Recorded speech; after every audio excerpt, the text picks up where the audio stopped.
Hello, everybody, and welcome to Angel Metals. My guest this evening is somebody who I hold near and dear to my heart, and I call him my little brother. And just because he's far enough away, I think he's a little bit smaller than me.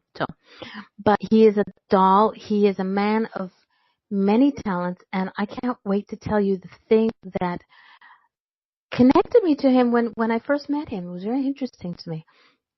So I thank you and I welcome you, Glenn Steele. Thank you. Thanks for having me. It's taken a while to get here, but we're here. So. Good evening, morning, afternoon, wherever you all are. Oh, yeah. Okay, so tell everybody a little bit about yourself. Don't do the whole story, because I will have questions, but, we do have a 2-hour show. Okay, basically it started out, as you would expect with most magicians, black sheep of the family. At a young age, no adults could ever provide me with anything I found relevant to the questions that I was asking. So when it came to things like fairy rings, God, all of that sort of serious stuff, when you're between, say, 5 and 7 and you're inquisitive, no adult actually came up with anything to me that seemed the remotest bit believable. And my father he wasn't a devout Christian, but he was a Christian. My mum was slightly different. She was, her family originated from Spain, but we think the roots went way, way back to the Berbers. And my mum had these very strange views, which was she believed in God, but she also believed in mysticism and magic. So that kind of pulls along the line of the Sufis and some of the old Berber beliefs. And it also answered, I'd always had a thing about Petra in Jordan. I'd always wanted to go there. And the place just fascinated me more than anywhere else on the earth. And again, that tied into the links as I was trying to soul search. So I decided, well, I'm not going to follow all these people because none of them can tell me what a fairy ring is. Nobody can tell me what God is. And when they're talking about God, they're telling me, well, he's watching you, he's listening, he's going to punish you. So I'm like, well, what kind of God is that? It's like, I'll go find my own. So that was the way I started off. And then sort of in my teens, like I said, I got into a bit of a brawl, was knocked out, and then there was the serious vision, which really got me thinking. That was probably the life-changing moment. And from there on in, I never really looked back. I searched up and down of England looking for witches' covens and someone to try and teach me, and the usual routes that people take, in the first steps. And that basically led me to lots and lots of other people. And then you get your confidence. Once you start getting your confidence up with it, you start learning to sort of handle yourself in a bit of a different way. So then it was a look at religions, a look at philosophies, but it was always this, with me, it was always jumping at the deep end. And without offending anybody, I had a good year in hardcore Satanism in a proper temple, and that was shocking. What I went through there was unbelievable. The change of attitude, the dark side of the psychology. But as I came out and moved into shamanism, I spent 22 years with a guy over here named Peter Aziz, who's a well-known shaman here. And like he was saying, this is part of your structure. This is learning how the enemy works and how to undo the things that they're doing, which is why you got involved in it in the first place. So you go through these little stages of discovery, empowerment, healing yourself, and then you get to the stage where I'm at now, where I like to share, my experiences with others. And if what I've been through can save someone else from some of the things I've been through, that's a bonus. Very true. Okay, you've got a couple of things. Hang on. If I let you go, you'll talk for 2 hours, and I will not word in headphones. It'll be like the rambling medium. Leave me alone. I'll be there. Okay, Berberism. Now I'm going to ask questions that some other people in the chat room might know, but if I don't know it, I ask it. Berberism. Okay, the Berbers are desert nomads. They were basically the original tribes of Arabia. Way back before they had Islam, they were all in tribal factions of small families. Okay. And as you've seen in Lawrence of Arabia, they all started setting about arguing and having wars over this, that and the other before the Europeans stepped in there. I've got no evidence that I come from the Berbers other than a bit of an Arab's hook nose look, as you can see here. But we knew that my great-grandmother came from Andalusia to here. Mm-hmm. So the roots, and their name is actually Moors. So it is quite likely that we were part of the Moors tribe, even though, I'm not going to get in the argument about the Black Moors and everything else. Okay. The Moors are a massive tribe. They've got Jews in there. There's Gypsies in there. There's Moors in there. During the, persecutions in Spain, they amalgamated. I don't think anybody is one of anything, because it's not possible to be just one. No, it's not. But as a magician, you seek to find your roots. Yeah, exactly. And Eric in the chat room said you need to progress through the bad to find the light. So that was the experience you had to have so that you could know bad side of religion to get to the good side. Yeah, but it was also an empowerment. It taught me. Years later, I can't go into great details because I've actually signed paperwork on this, but I actually took a career in high-end security. Mm-hmm. And strangely enough, in that job, I was with 7 royal families from the Middle East. So again, that route came up. And it just kept, this thing with Arabia kept coming back and kept coming back and kept coming back. So it was like, well, why? And I felt quite at home and settled into their culture quite nicely, apart from, dare I say it, the Islamic side of it, which I just felt and still feel now, outside of Sufism, it's a pretty barbaric belief system. But then, I've read other things like the Bible. I could say bits of the Bible are barbaric. I've read books on chaos magic. Some of that is barbaric. So I think, when people are going into this idea of like healing and the healer's view, it opens you up to being a lot more accepting of other people. And I think that is the key to, being a good human these days, is having that acceptance for other people's beliefs without feeling need to enforce yours on them.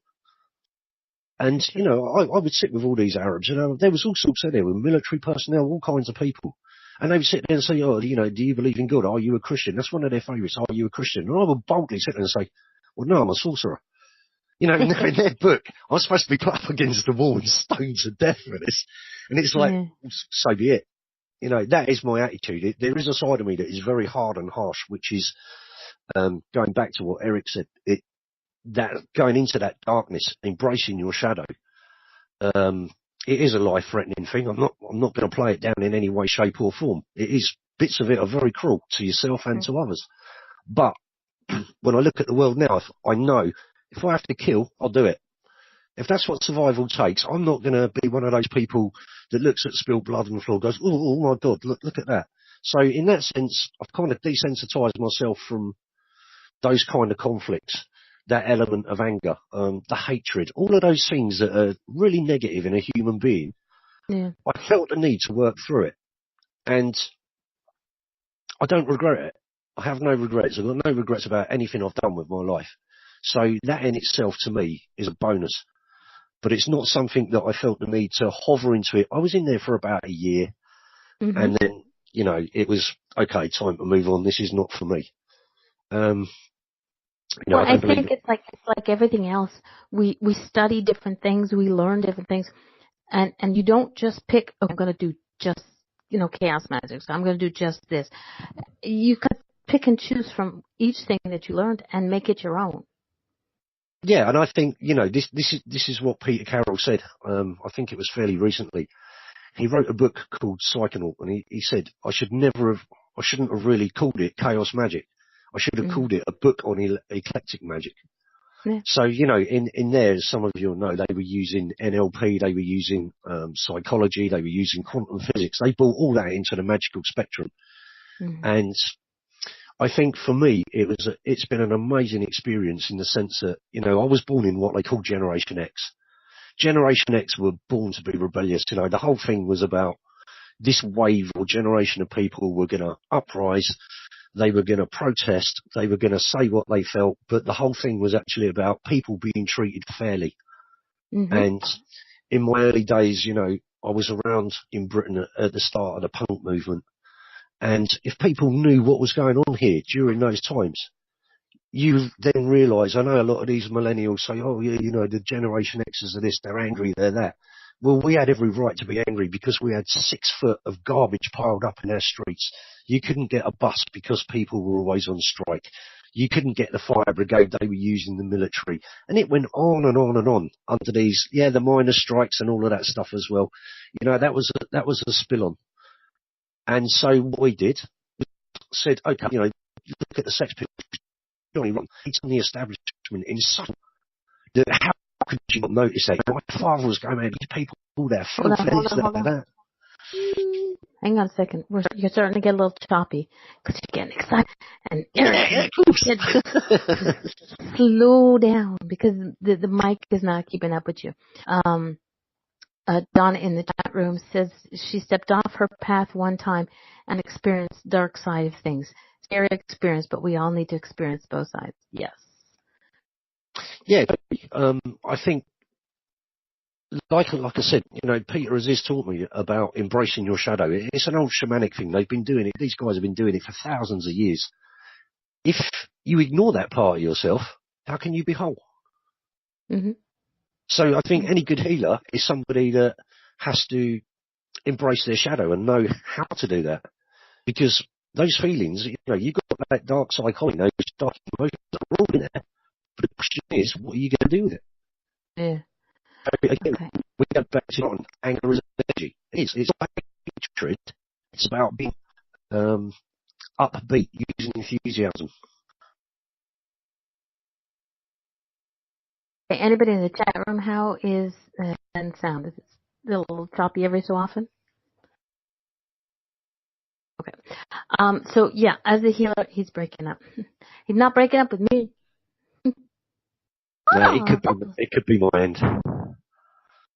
One of the things I happen to agree is that we all have to, as much as I am unicorns that fart rainbows and butterflies, I have seen the dark side of life. I do, admit that it's there. I've sort of stepped across that, like Donna says, we do sort of step into that, but it's there. It's part of my past. I know it's there. If I need to go back to it, I can really go back to it. It's not a problem. But I'd rather be the person that I am now. One of the things that on your posts on Facebook, you're always very straightforward. Okay, you pull no punches. You don't sugarcoat anything, but you don't do things nasty to hurt anybody. Okay, if you're being nasty, it's just because you're a boy, and that just covers everything. But you're not doing. Okay. But one of the things that when I first met you, I don't remember exactly how we got to know each other, but one of the things that you had planned, and I don't think because of time and circumstances, I don't think you were able to do that, was you wanted to go to Auschwitz or one of those camps. Oh, God, yeah. And that's how far back we go, and do a healing from the ground level. And well, it did actually happen. You did? Okay, great. Not through me. Somebody else actually went out there and we empowered the group from a distance. But yeah, it did happen. That was another one. One of my teachers warned against doing it. She's like, do you really want to take on the darkness of it? It's like, well, yeah. It's like, why not? You don't do too much. But yeah, this is the thing, is that you don't do this in a small way. I mean, Auschwitz and that negativity. Somebody once told me there's a good side to Hitler, and when he explained it, it made sense. I just don't expect me to explain it back. But no, I don't get where you're coming from with that. I've actually researched that as well. And you have to kind of look at the whole picture. During that age, Germany was starving, and it was all down to the Versailles Treaty. So any man that can take a country that's in bits, in ashes, starving, no medicine, no job, and a currency that's worth nothing, to get it to where he got it was fantastic. And I actually met an old lady over here a few months ago who was actually in the Hitler Youth, and she said to me, everything was fine until he invaded Poland. None of us actually had any great love for Hitler himself. He's an Austrian. He wasn't a German. He's an Austrian. And that was their view. So you have to kind of be honest in your opinions and your outlooks. And to me, that's like the sins of a different generation. And if you follow shamanism, that comes down the line to us. So going to Auschwitz, getting someone to go out to Auschwitz and do this stuff, I would have gone myself, but it was down to, like you said, it becomes a cost. Mm-hmm. But as luck would have it, one of my friends was going, so she actually held the rights out there for me. So it did happen, but not typical magic. It happened, but not quite as I expected. Yeah, well, like I said, it was, to me, that was something that I thought was like, I was just beginning on my path of, healing, sending out healing, and you just like, yeah, no problem, get over here. You just brought me into it and showed me something that nobody else had. Okay, the show's not about me, but you showed me when you asked for people to help, and I said, I have no idea what I can do, but I will help. And what did you call me? You called me the grandmother of the clan, of the Yeah, family. exactly. I'm like, wait Exactly. a minute. But as time grew, I understood what you meant. So, it took a while. I went, Grandma, wait a second, because I won't be grandma yet. My mama, but it was, you show people their path without even realizing what you're doing. Or you may, I don't know if you realized what you were doing when you told me what I was, or as part of the crew. It's like, hello, I'm what? And then I researched it and I looked into it, and it's like, okay. Oh, I am not a great grandma. I think, it comes down to like a collective, really. It's about leadership, and you've got to have good leadership. And because we were going on this healing thing, it was it seemed a better idea to me to have you in that position, because you were much more experienced with that kind of stuff than me. So it was a much better way of like binding it all together to get it the way we wanted it to go, rather than have all these people just running off in different directions, and stuff like that. So I think, the way we approached it was actually a good way, because there was a lot of distance healing going on there as well. So that in itself, it was quite hard to organise. Yeah, but you did, like you said you did get to, well, a friend got to go over there to do the on the ground work. And when I remember sending the healing and concentrating on, but I didn't know it wasn't you who it was. Okay. But it was like, to me, that is something that needs to be done more often. Because this world is screwed up. Yep. Using the words again. That healing is the only way we can do it, and it's little bits at a time. Because as much as we say, and as much as I would love to have the spiritual community get their acts together and combine all the efforts and heal everything that needed to be healed. Could you imagine what this world could, what we could do in this world if everybody was on the, on the good side? I kind of think of it in a different way. I look at it more of, look at the generations to follow. Okay, well, what we're going to do now is going to affect them. So even now, when I'm talking about like my involvements with chaos magic and everything else, yes, it's my personal journey, but it's also a signpost for those that are going to follow. Like my little daughter, she's 9, right? She's an amazing little witch already. You cannot lie to this kid. She'll suss you out every single time. She does martial arts. She's into music. And that's, I've got 2 boys, didn't follow it at all. One of them could, but he didn't. And it's amazing that I had this daughter just 10 years between her and the middle child. And all of a sudden she's popped out and there she was in the world, and she's going for it hammer and tongs.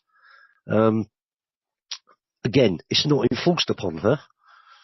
It comes about, she's inquisitive and she will ask me things. So I give her that kind of, sometimes it's a chaos magician's view. Sometimes it'll be a shamanic view. It really depends, It's like, let's be honest. Magic is, people go on about magic being this, with change occurring at your will and stuff.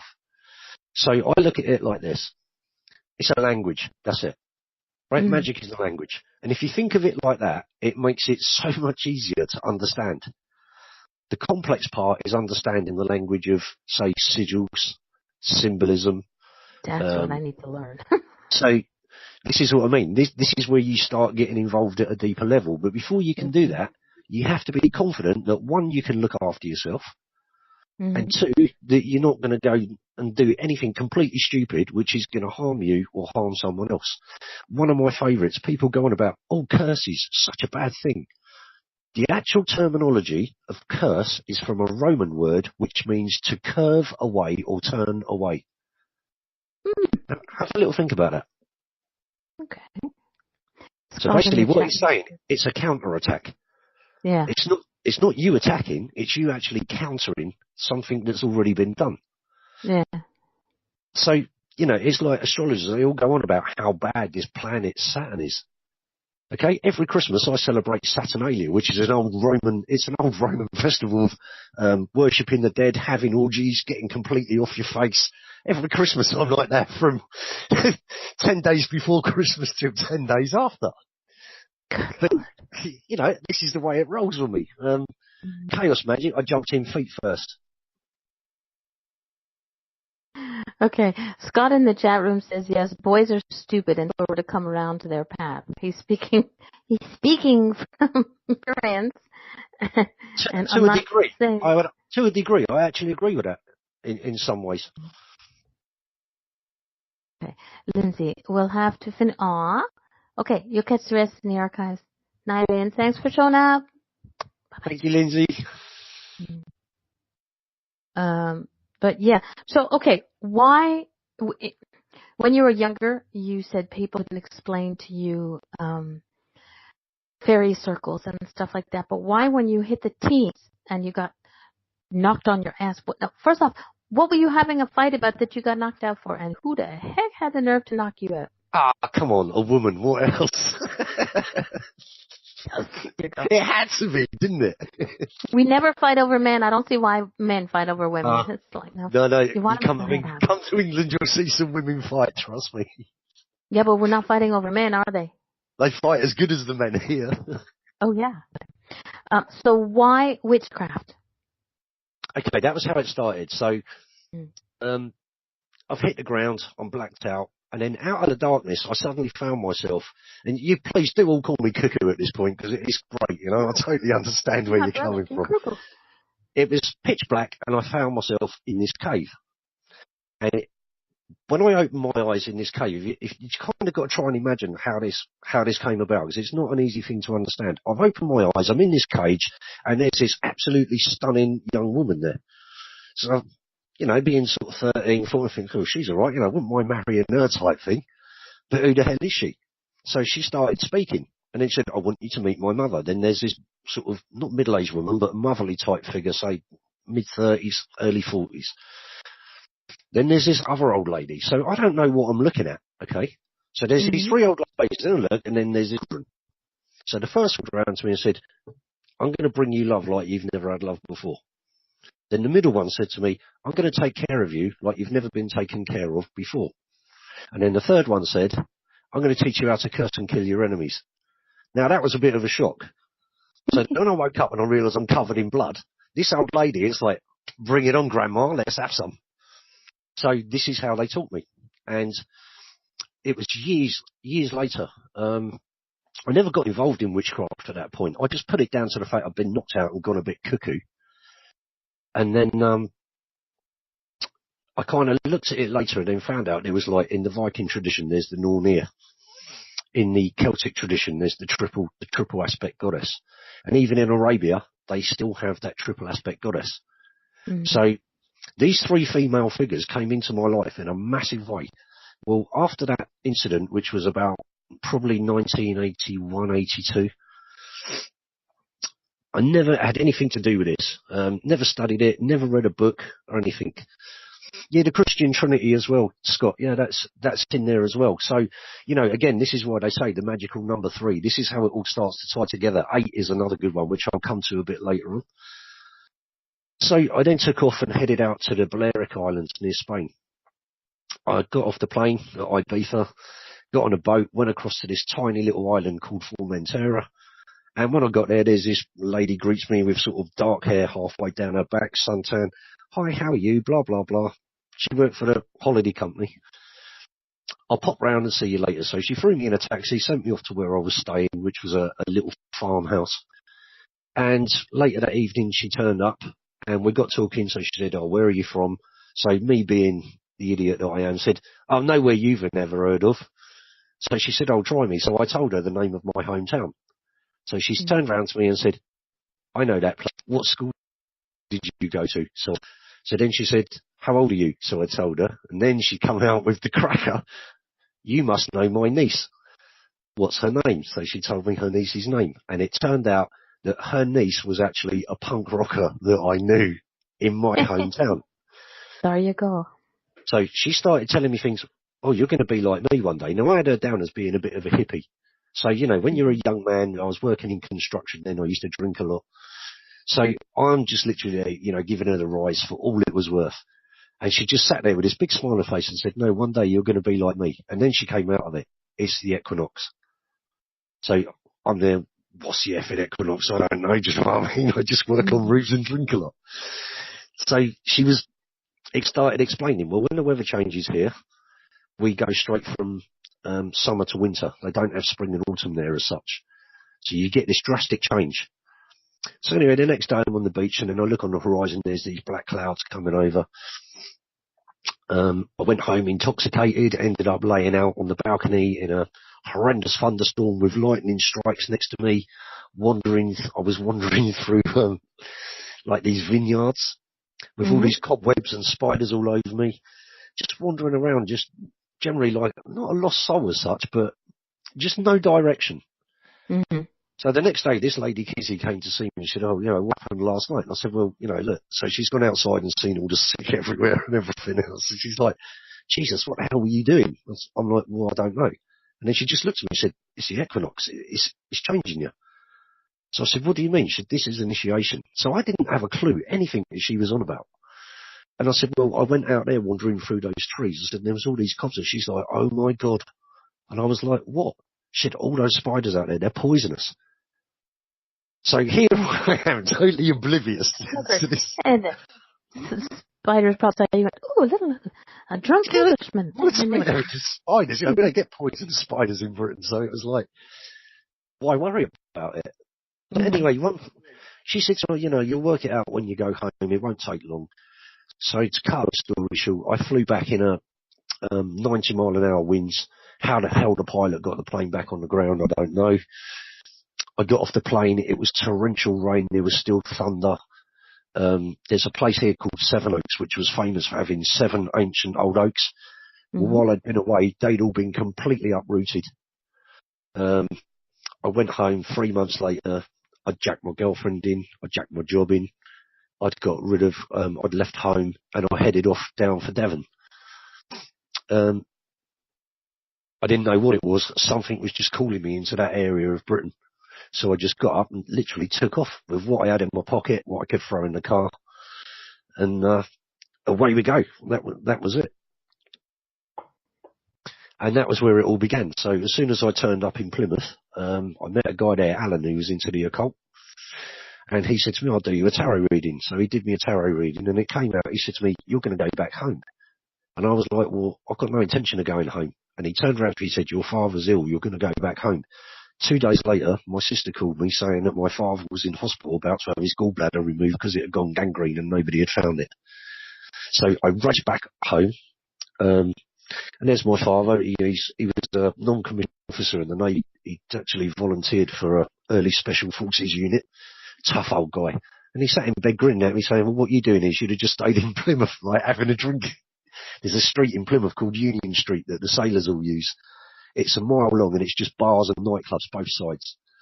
And he was laughing. He said, why aren't you down Union Street having a drink, son? So I said, look, are you okay? He's like, yeah. So overnight I stayed with my mum, turned around and went. That was it. I went back to Plymouth. So I was back with this guy, Alan, and then he was telling me little bits and pieces. He had a little altar built in his room. So he was in his room, and he's just like round table with a black cloth. There was a silver bowl with some bones in it, and it had this fluid in it. I don't know what it was. And he had candles and all that. So he lit these candles, and the next thing, he sparked this oil, and there's black smoke everywhere coming out of this bowl with the bones in it and stuff. And there was just something about it, and I just thought, this is the kind of life for me. This is the real me. I like the idea of this like cloak and dagger lifestyle. I don't want to be like everybody else outside that window. So that was really my first point of inspiration. I left Plymouth about 6 months after that, went back home again, and then I bought David Skelton's book, Witchcraft for Today. and another book which was, it comes to me, I can't remember the name of it now. David Conway's Magic and Occult Primer. Anybody that's starting their path on magic, I highly recommend those two books. One is very simple, but it points out enough to keep you going, and the other one takes you more into the complexity of rituals. So that was the two books that started. What was the name of the guys who wrote them again?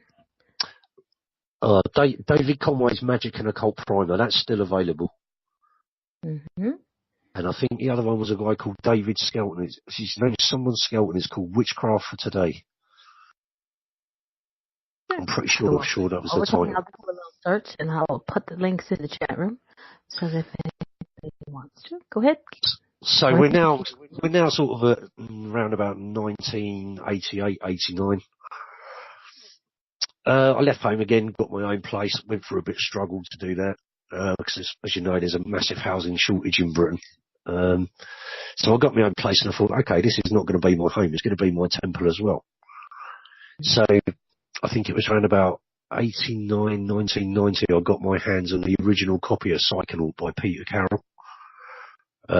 It was banned in Britain at the time, I believe, and they were talking about it in Parliament as it being esoteric terrorism. And as soon as I heard that, I thought, that's for me. That's what I want. You know, through my punk years, I'd learned if you're going to attack the establishment, do it from the top downwards. Because these people, they don't care about us. We're just numbers. That's it. That was my view all along. We're just numbers. You know, if these politicians cared about us, you wouldn't have people homeless. You wouldn't have people hungry. And, you know, from a very young age, I always had this idea that you just do not need to be told to do. You know in your heart what is right and wrong. So you don't need some politician standing there telling you how to live your life, what to do, what to say, how to behave. That never sat well with any of my generation, I don't think. Eric, no, I don't think he was from Ipswich. All I know about those guys, the IOT, when they first started, a lot of their rituals were done up in Yorkshire. And then I think Pete Carroll moved down to Kent. I can't say he doesn't come from Ipswich. I don't know exactly. I don't know the entire history of the guy. I've never actually met him. I met Phil Hine once and a couple of the other lads, but I'm not sure about Pete, to be honest. But this book, it was like no other book I'd read on magic. It was absolutely mind-blowing. The techniques that were in it was so simple. You could teach a 7-year-old how to use this stuff at a very basic level. And I'd already got this idea in my own head. It wasn't about disorder. That's not what it was about. Chaos is not disorder. So, you know, let's get the sort of bullshit out of the way. Chaos is not a disordered thing. Maybe there was an element about attack the establishment and indoctrinated way of thinking, but I think in that age, we needed it. Yeah, that's the guy, Robin Skelton, that's the one. He's a fantastic author, Eric. That book is really good. The one that I said is a fantastic book. I'm not sure if he's done any more. And the other ones for people that are into witchcraft, definitely Scott Cunningham's work as well. Mostly for the brews and potions. Thank you, Eric.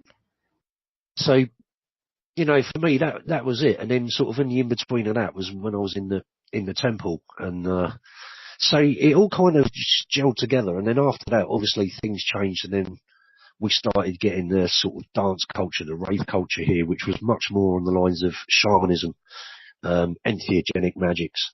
So I then threw myself into that and realised, you know, this is where the shamanism really like got hold of me. This idea that human beings can take substances that open the mind, you can dance all night, you can commune with other people without there being alcohol involved, violence involved.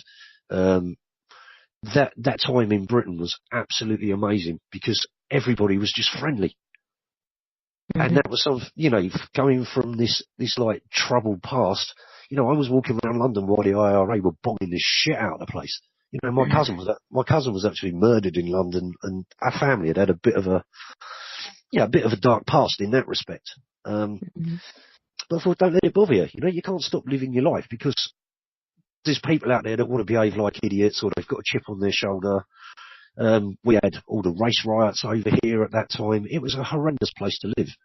So for me, this chaos magic thing was a breath of fresh air. And then I noticed a lot of guys that had been very experienced in the cult, you know, we're talking like 30 odd years, were all coming off their original paths and turning to this chaos magic, which taught me, well, there must be something in it if these guys are all turning to that. So for me, that was where I first became involved in the idea of sorcery. I then found similar things in shamanism, although in those groups they tend to argue that a shaman is not a sorcerer. A sorcerer is believed to imprint his desires on the universe, where a shaman would never do that. So they say that's the argument they use for it. But again, through the guys I knew in chaos magic was, why do you need all these labels? So when you start removing the labels off of stuff, you start getting a much clearer picture of what you're dealing with, which again goes back to the shamanism. We have a source. We're all born from that source. That source is paradoxal in the sense that it's silent, but it hums. It hums things into creation. Then we come into the divine spark, you know, the God force, the driving masculine coming out of the feminine womb. I don't know if you've ever seen that symbol. It's like an eye put on its ends with a lightning bolt coming out of it. You know, this represents the first stirrings of the universe and how things come into creation. So for me, it was one hell of a journey, you know.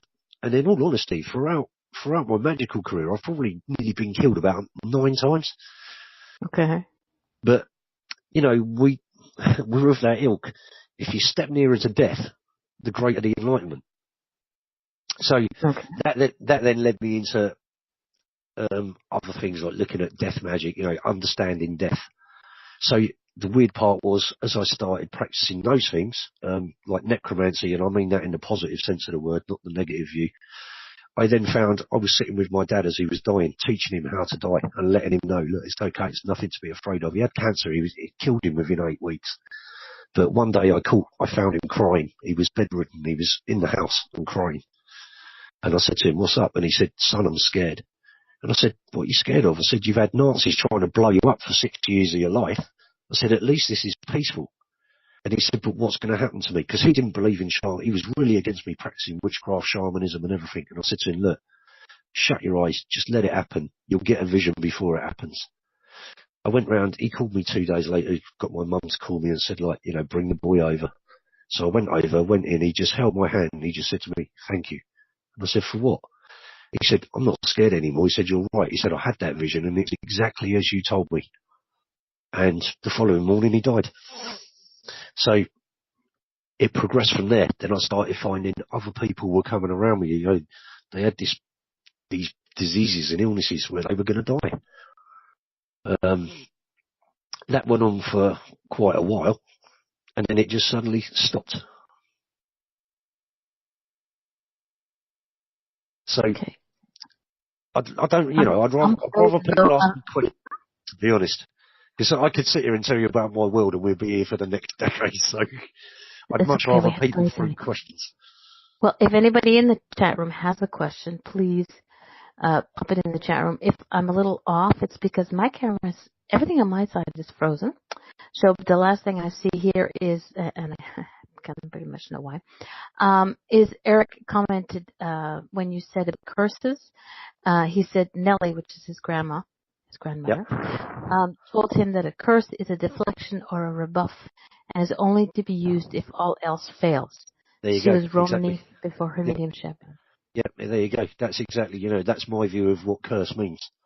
You have to. Well, I'm going to tell you to keep talking because I'm going to reboot my page and make sure I come back because, like I said, it's frozen. So for me, I think what happened was it's like with the cursing, I think some people will deliberately put out really nasty stuff. And if you're in this line of business, you've got to be able to deal with that. So to be able to curve it and turn it away is part of the program. You know, if you don't do it, you're going to end up hurt. So it's not such a bad thing. So when you hear all these people talking about curses and stuff, I guess it comes from a personal viewpoint as to what a curse actually is. So for me, it just literally means to curve or turn something away, a bad intention, to stop it in its tracks or return it to the sun. But then if you watch a horror film and you see a curse on there, you're going to be given the Hollywood view of it. And there you go, you're going to be misinformed. And, you know, Hollywood does the same thing with voodoo as well. It gave voodoo a very poor name. You know, most of the people I've ever met that are into voodoo are actually really, really nice people with a very strong sense of community. Okay, I'm back. So, Night, Becca. Night, Eric. Sorry I missed it. Like I said, everything froze. I just, you know, hope I'm not boring the crap out of everybody. No, you're not. No. No, Eric is like you in the UK, but tomorrow he has medical things to take care of with his wife. So I knew he gets. And Scott says, it's very interesting. You guys, please, you know, I'm very open on my heart on my sleeve. I'm actually known for that in the UK. Most of my friends call me the no bullshit wizard because if you ask me something, you'll get the truth, and that may be pleasant and it may not. But I think, ask me anything. You can ask me about sex magic, death magic, blood magic, white magic, light magic, anything. I mean, I've pretty much done it all without blowing my own trumpet, and none of it was actually intentional. So they're not things that I set out to do. So you've done all these different types of magic, okay? Well, when I say sex magic, I mean tantra. I mean more along the lines of like the tantric energy. It's not want and desire, lust, and all that side of it. You know, there's much more to us humans than that. Yeah.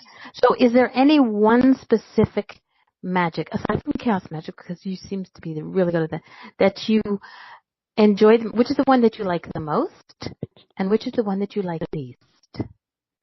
I don't really differentiate like that, really. If you actually look at the 8-rayed star of chaos, it contains all the magics. There's wealth magic, death magic, media magic, pure magic, war magic.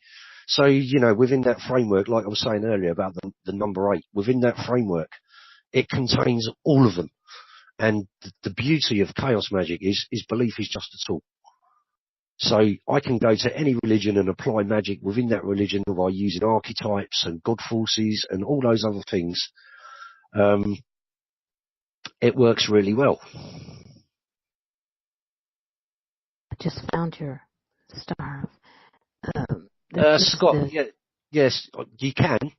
But I found that what happened with me, especially with the ritual side. Okay, I'll give you all a laugh. Let's talk about what a ritual is. If you wake up in the morning and brush your teeth, if you wake up in the morning and wash your face, and if you wake up in the morning and take a crap, you're already involved in ritual. So these ritual frameworks basically work to a point where you can then delve into your imagination and do the whole ritual in your imagination with equal effect as to what you would do it on the physical plane. Now, I know people say, oh yeah, always follow it up on the physical, which you can. But you have to look at the way chaos magic evolved. It was beyond what we already had, but contained it all as well.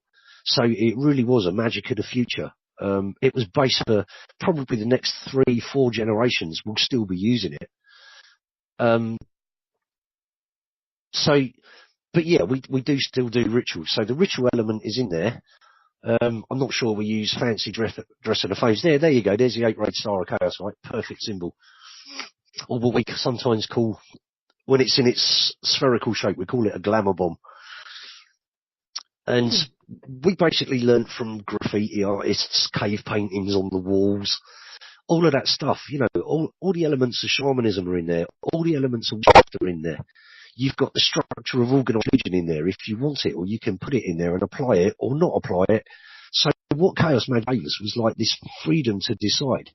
Instead of following these like pompous old gits that have been doing the same stuff for 40 odd years with these foreign languages that none of us could speak, we decided we'll take a sentence with all the vowels and you've already got your own language. Well, if you actually do that, even on a short sentence, and try and pronounce it, you'll have yourself in stitches. Because it's as difficult as doing the pompous old gits magic, you know. But, you know, no disrespect to any of these other guys. Any form of occult is gonna really pull on your attention. It's gonna make you work hard. Donna, yeah, exactly. Are you saying you can do a ritual in your mind and not have to do it physically? Yes, exactly.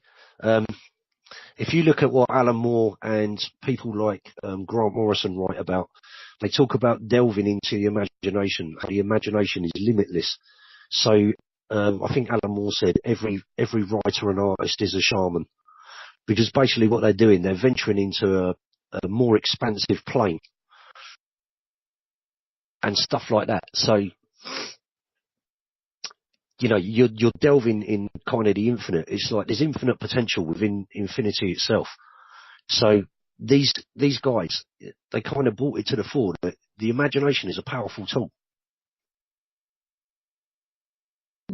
Scott, yeah, that element of ritual can be really difficult. Hang on a second. I'm going to read it out loud, because in this way, people who are listening in the archives, if they don't hear the question, they don't realize it. Scott says, could never remember the right positions for silken cord and points for the candle and the symbols, etc. Too lazy.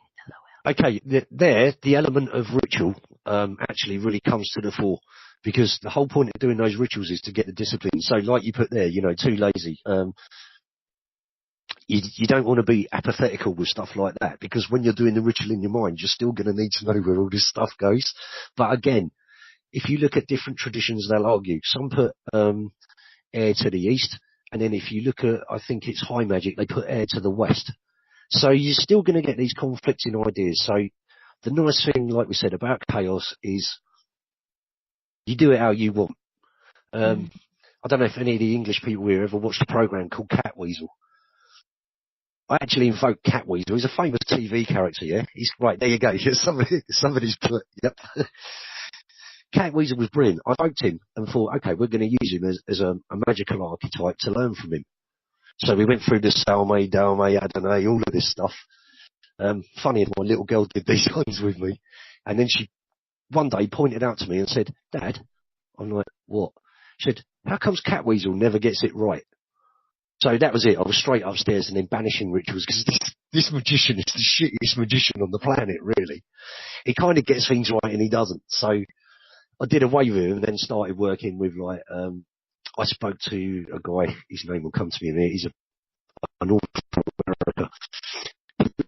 About how this You're going bubbly again, honey. This whole Gotham City thing was basically about archetypes. Okay.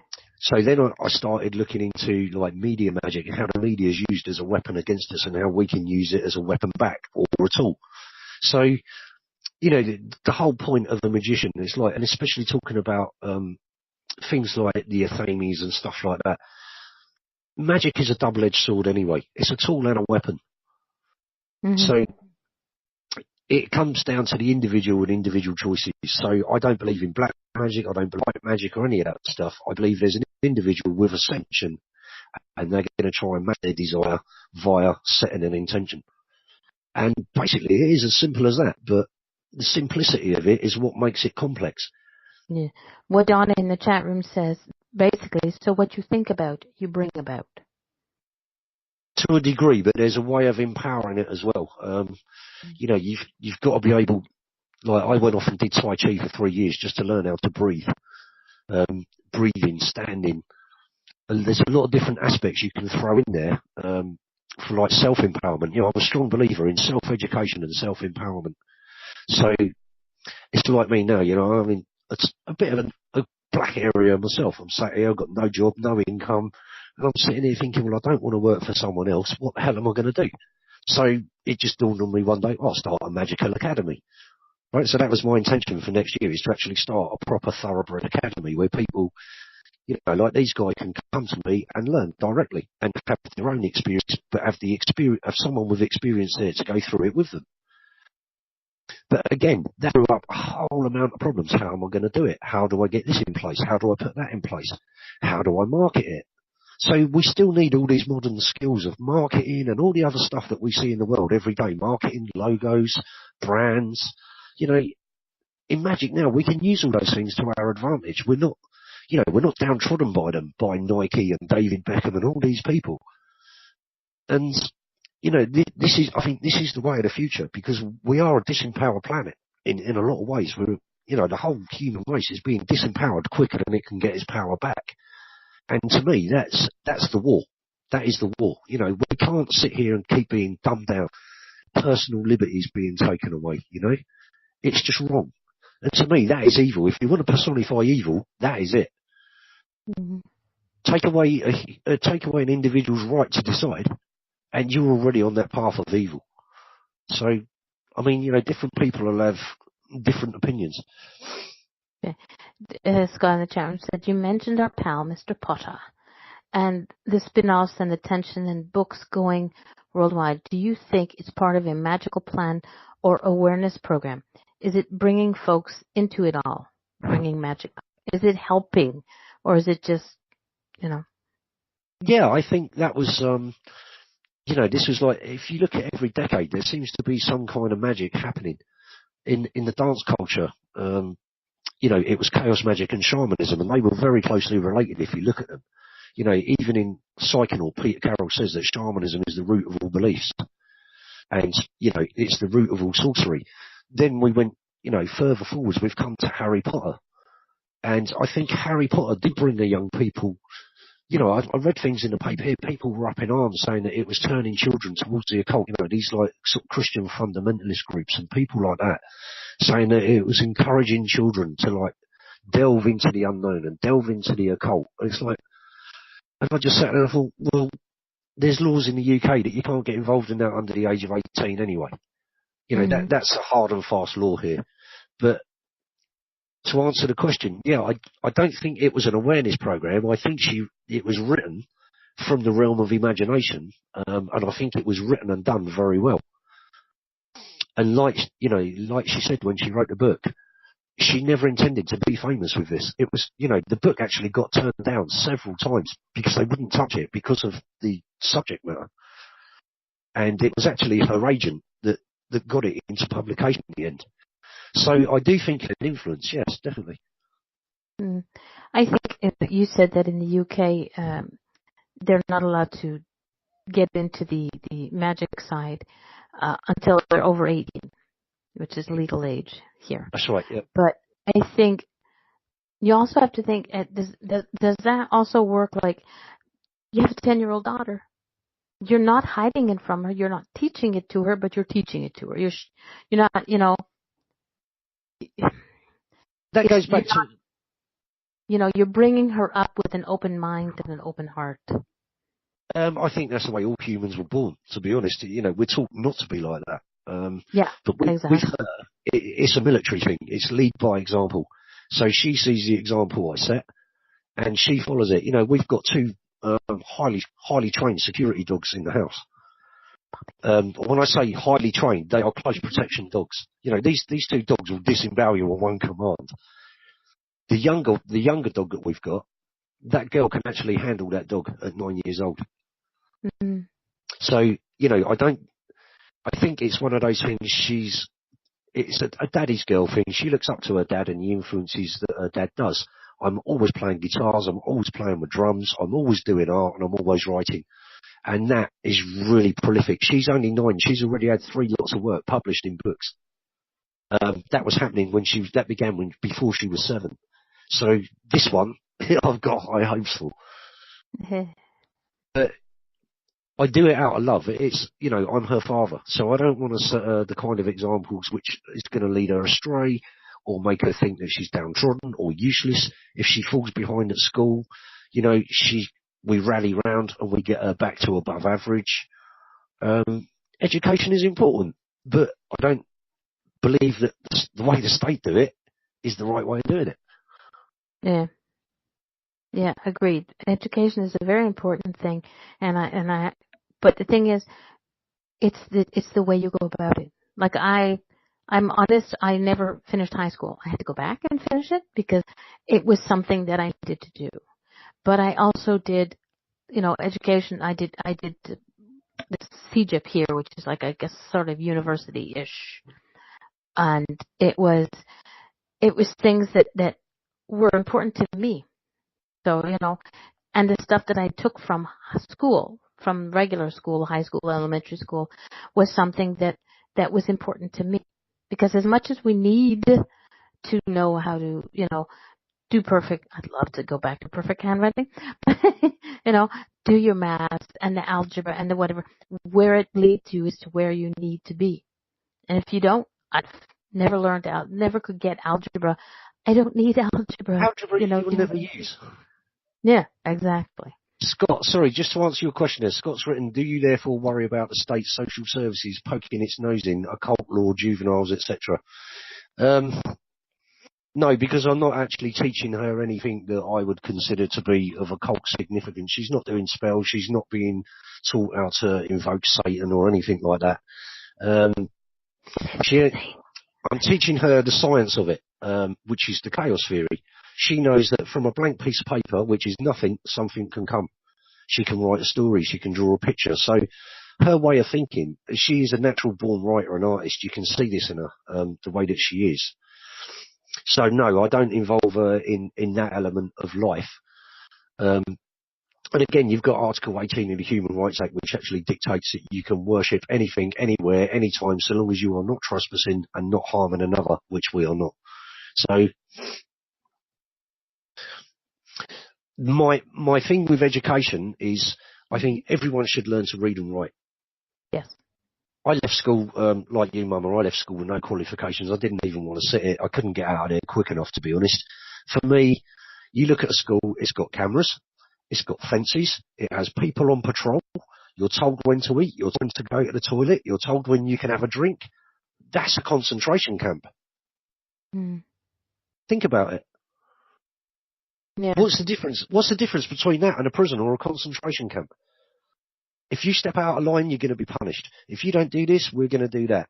We'll phone your parents. It's all fear-based, okay? And this is where humanity has gone wrong. We've been living under these authorities for hundreds and hundreds of years, and I'm not a revolutionary and I'm not political or anything like that. It's an opinion. From my own experiences, when you go into a school, you're not given the freedom to decide what you want to learn. And you will only learn the things that you're passionate about. That's the things you want to learn, is the things that interest you. Well, sorry, but my school had very little that interested me. So, age 14, I was off out and working, earning money. I was out every weekend in London having fun. Everyone else was doing their homework. I was already roadieing for a band by the time I was 16. I was on tour, and I loved it. And this is the thing. If you're a free-spirited individual, which I think, going back to Generation X, there was a lot of us that were like that in that day and age, because we had to be. I started work at 13 years old. I had a part-time job before I went to school, and I used to go after. So I understood the value of working and money from a very, very young age. So because I'd already had contacts in the outside world, I sat there and thought, what do I need in education? Someone's going to employ me because I've already been working. Mm-hmm. So in those days, we were lucky. You could go pretty much from one job to another. So I left school. Like I said, went into the construction trade. I stayed there for 7 years, then started driving. And I built my driving career right up to professional level. And then the security aspect came into it. So I followed that and then was put amongst some very, very smart guys. I'm sure you can all guess where they came from in that sort of work. But, that was... No kidding. that's where I really started learning some shit about life. And it was amazing. Those guys, the psychology some of those guys used was razor sharp. So for me, as hard as life can be, living that way, it's the only way for me, because that idea of having no freedom, it's disgusting. But now, luckily, we do have private schools here where people can go and the children are allowed to choose their lessons and stuff like that. But it's, again, if you don't have the money, you can't send your kid there. So exactly. Okay, we're gonna go back to something you said before, and something that's always intrigued me. I think you were the only person that's ever mentioned it, or the first one that I remember mentioning it. And I'm like, what the? Okay, sigils. What are they, and how do they work? And how does your mind? Because you created a sigil for a friend. Okay. Yep. And where did it get from here to here? What made it go here to put it on paper or put it on the computer, whatever the case may be? How, Okay, it's okay. What is the sigil first? And Simply, there's not really a simple way to explain my mind. Other guys would probably be able to sit there and go, oh yeah, it's this. A sigil is, it's an intent, okay? It's worded intent, or it can be done in pictures. Mm-hmm. You can do it in pictures as well, but the general use of it is it's a sentence with an intention. So, I will go on Mama's show. That's a bit of a one, because really I should put on, I will go such a month. You have to get the variable away, but basically it's an intention, and it's you put it into either a pictograph form or a magical symbol, which is the sigil. To create that sigil, by just write a sentence and then remove all the vowels, and it will leave you with a jumble of letters. Okay. I think you've frozen. So we're going to get, this sounds a little bit wobbly, but no, to yourself, you're good, but it could be me frozen. We're going to find out there you're unfrozen. Okay, cool. Okay. So, but sigil is an intention. Now you said you could put it with, a design or something that you put on a piece of paper. It's not just words. It's a picture. But I've seen your work. I mean, it's not just like, not just like stick figures I can do, really good at that. There's more intention to do. You have to have an idea of what, like you said, your sigil, you're going to make a sigil so that you can come on my show. Thank you. Yeah, it's simple enough in theory, but what it is, basically, it's a symbol making which is going to bypass the ego. It bypasses the logic, okay? So that's the bit of the brain cancel out your magic and this idea of having to have a result, okay? In sigil magic, we don't look for the result. The intention should be powerful enough in the first place to just do its thing. Basically, some people term it as creating your own gods, which to a degree it is. If you don't put an end date on this sigil, it will feed off you like a vampire, run wild and do its own thing and try and find sources to feed. So you are creating like a mini god in some respects. I think the best way to explain it is down like a logical route. It's basically a tool that you use to bypass anything getting in the way of your desires. So, when you start out, the desire has got to be reachable in the first place. You can around. I don't know any magician that's worth their money. Very few of them have made loads and loads of money. They did get a bit of fame or well known, but this is not the kind of game where you're going to sit there and then make thousands and thousands and thousands of pounds out of being a magician. It's not about that. It never was about that, and it's still not now. So, the first thing to do is make sure that your intention is reachable. The goal, the desire has to be reachable. Anybody that wants to know about sigils, look up Austin Osman Spare, because that guy was the absolute master of stuff like that. What was his name again? Sorry? Austin Osman Spare. He was an artist and a magician.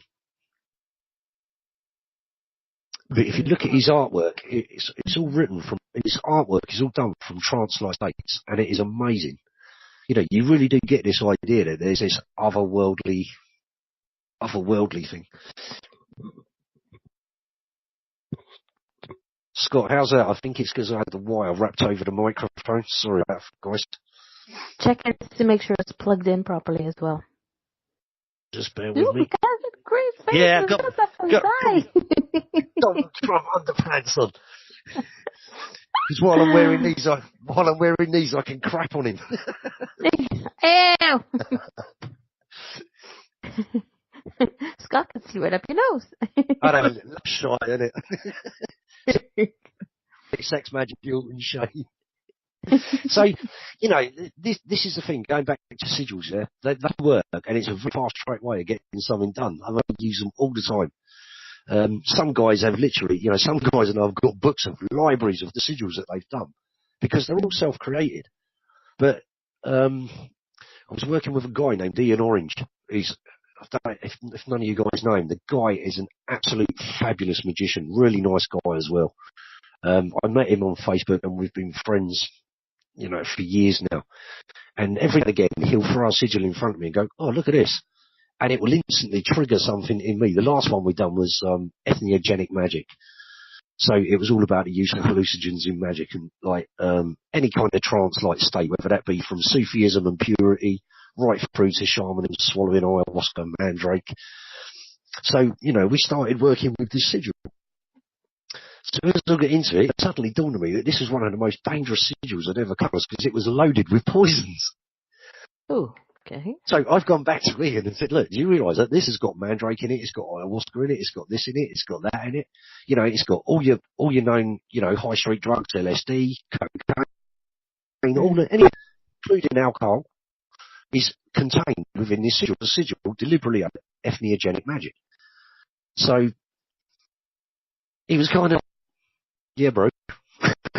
Yeah, that was. So I started deciphering what was actually inside this sigil, and then realised that it actually contained quite a lot of different spirits. Although it was somebody else's intention originally, it actually contained a hell of a lot of stuff. And I said to him, well, I've got a little, put it in there. If you're new to this, for fuck's sake, don't use this sigil. Okay. Because of the content of what was in it. But again, it can go from the simplest thing to the most complex thing. And then, you move outside the sigils into the heavier stuff of like servitors, tulpas, stuff like that, which I don't really want to go into on this show because it'll take forever. But basically, a sigil is an intention. So, a simple one for you healers. Here's a really good one. Right, a good one for a healer. If you want to create a really good sigil, test it out for yourself. Don't believe me. Just draw a little stick figure, mama, right? Mm-hmm. Just make sure it's double-edged so that you can put the person's initials on the heart or, on the chest. So you get your patient, put their initial there, and then just draw a pin in there, like a T, just like a T shape, like a voodoo doll. So use this image like a voodoo doll, but with the intention of healing that person and sticking the pin in where the affliction is. And just see if it works. That's all you have to do. Just draw it, focus on it, get your intention into that pin, and you can meditate on it. You can just burn it, destroy it. Anything that gets it out of your conscious mind again will allow that sigil to flow through and work. If you keep thinking about it, you're going to block its way. Okay. So this is a thing. Sigil is something that you're going to create it, it's sending out Reiki for me. I put it out and then I let it go. Because if I keep thinking on it, it's pulling it back. It's not doing what it's supposed to. A sigil, same thing, except it's in a form or a word, and that it's done once you do it, and you, like you said, destroy it. Does it matter how you destroy them? No, the elements are there to help us. It's like, okay. I use the elements a lot. Some of these chaos guys, there's loads and loads of different ways. I mean, I'd love to come back on and just do like a whole chat about sigils with you guys one day if people want it. But although it's a short subject, it's a very complex one. You can, a sigil, you can create a sigil that has a mantra. Like, for the guys of us that are a bit more experienced, what we do is we create the sigil. We treat it as another living being. So it's got a mantra to empower it. Okay? It's got an image that you will stare at. Ian and I, one of our favourites, it's a bit of a military thing. We take the Martian route. We get the sigil on the floor and we just pump press-ups over it until we're almost exhausted. You come away, look at the sigil, and then you pump a load more. Anyone who's into witchcraft, you can use, you can use your fluids without going into too much detail. Mm-hmm.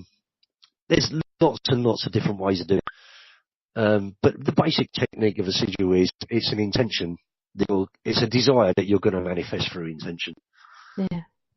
Well, I don't know if you realized it, but Donna in the chat room said, yes, she wants a show on it. And I said, don't worry, Donna, he will be back. Because you've already put it out there. You've already put it out there. So I'm going, yep, just figure the day problem. Yeah, I'd love to do one. If you guys want me back, we'd do one just on sorcery. That'd be great. Because that's my passion. That's the thing I really love. All aspects of it. Whether it's candles, all of that stuff, it's all useful. This has been we've inherited this in our DNA across thousands of years. So what's the point in us denying it? It's there. Use it. Scott in the chat room says, I use it similar to help people with grief, loss, anger, stuff. Get them to write it out and burn the letter and throw it into the four winds. Yeah, Scott, that works absolutely great. Years ago, I used to do stuff like that. If I got cursed, a black pen, scribble on the paper, get it all out, and then burn it.